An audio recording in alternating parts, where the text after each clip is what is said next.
Assalamualaikum warahmatullahi wabarakatuh. Halo semuanya, saya Dr. Gigi Mahdalena dari Rumah Sakit Umum Islam Banyubening, Boyolali.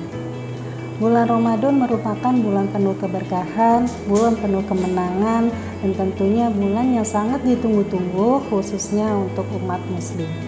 Ada beberapa rangkaian ibadah yang bisa dilakukan di bulan Ramadan. Salah satunya adalah menjalankan ibadah puasa. Ibadah puasa artinya kita tidak makan dan tidak minum dimulai dari terbitnya fajar sampai matahari tenggelam. Keadaan-keadaan ini bisa menyebabkan perubahan-perubahan di dalam rongga mulut kita, seperti sering sariawan, mulut kita menjadi kering, bau mulut, bahkan sampai ke sakit gigi. Untuk mengurangi hal-hal demikian, ada beberapa tips yang bisa dilakukan di dalam rumah. 1. Gosok gigi 2 kali sehari menggunakan pasta berfluoride, bisa dilakukan setelah saat sahur dan saat menjelang mau tidur. Yang kedua, bisa menggunakan obat kumur. Obat kumur bisa dilakukan setelah gosok gigi dan pastikan kandungan obat kumurnya dengan kandungan yang tidak mengandung alkohol. Yang ketiga, itu membersihkan bagian-bagian lidah. Karena setelah kita makan, sisa-sisa makanan tidak menutup kemungkinan untuk menempel di bagian-bagian lidah. Apabila kita tidak sering membersihkan, maka bisa menyebabkan bau mulut.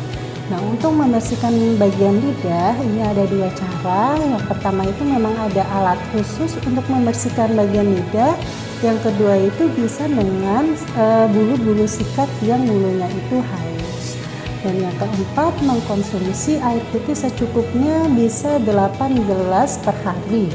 Dan yang kelima, bisa mengkonsumsi sayur dan buah-buahan, apalagi termasuk yang buah-buah mengandung banyak kandungannya air. Nah, tetapi di bulan puasa ini seringkali banyak orang-orang yang hampir dan bahkan ragu untuk ke dokter gigi karena mereka takut apakah perawatan di kedokteran ini bisa membatalkan puasa. Nah, jawabannya tidak ya, karena menurut fatwa MUI tahun 2018, semua tindakan kedokteran gigi ini tidak membatalkan puasa, asalkan tidak dilakukan secara berlebihan, tidak dilakukan secara sengaja, dan itu tidak akan membatalkan puasa. Ada beberapa perawatan di kedokteran gigi, di antaranya itu yang pertama itu penambalan permanen maupun penambalan sementara.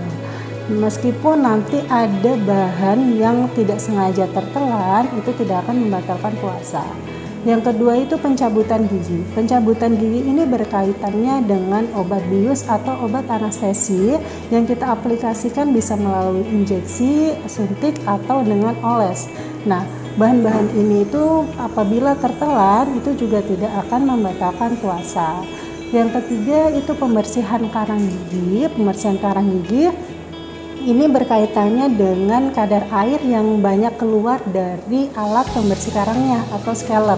Nah, hal ini pun kalau misalkan tertelan, itu tidak sengaja, itu tidak membatalkan puasa.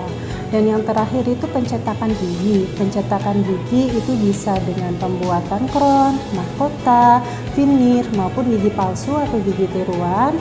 Nah, kalau misalkan ada bahan-bahan yang tertelan, tidak sengaja, itu juga tidak membatalkan puasa. Atau bahkan ada beberapa pasien yang mempunyai refleks muntah tinggi. Maksudnya ketika kita memasukkan bahan ke dalam rongga mulut pasien itu langsung muntah. Nah, itu kan muntah yang tidak disengaja, makanya itu tidak membatalkan puasa. Jadi yang terakhir dan yang paling penting juga, jangan lupa segera dan lakukan cek rutin secara berkala 6 bulan sekali ke dokter gigi terdekat, atau bisa berkunjung ke rumah sakit kami di Rumah Sakit Umum Islam Banyubening, Boyolali. Terima kasih, semoga bermanfaat. Selamat menunaikan ibadah puasa. Wassalamualaikum warahmatullahi wabarakatuh.